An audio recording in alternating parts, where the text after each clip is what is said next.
Chapitre 7. Rome, du mythe à l'histoire. La problématique. Comment le mythe de la fondation de Rome lui permet d'établir sa domination. Première partie. Les origines de Rome.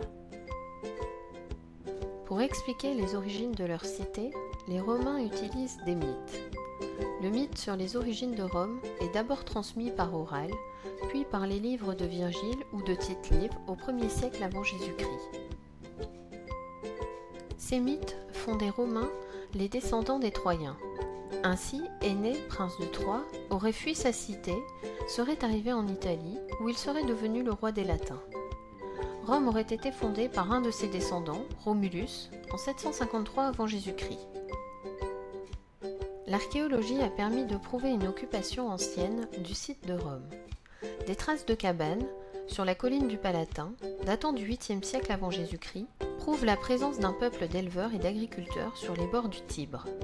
Les archéologues ont aussi retrouvé des vestiges de l'époque étrusque.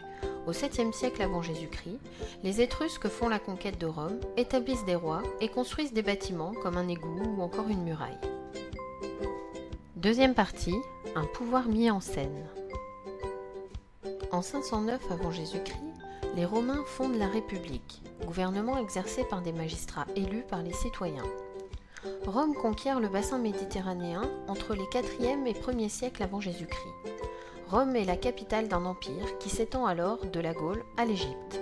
En 27 avant Jésus-Christ, Auguste met fin à la République et crée l'Empire. À partir du 1er siècle avant Jésus-Christ, le mythe de la fondation de Rome par Romulus est utilisé par les dirigeants romains pour justifier leur pouvoir. Ainsi, Jules César se sert du mythe à travers une généalogie inventée, des pièces de monnaie ou la construction du forum romain. Les Romains aussi utilisent les mythes pour justifier leur conquête, en se disant fils de Mars, le dieu de la guerre. La leçon s'achève. N'hésite pas à visionner à nouveau la capsule et n'oublie pas de répondre au quiz.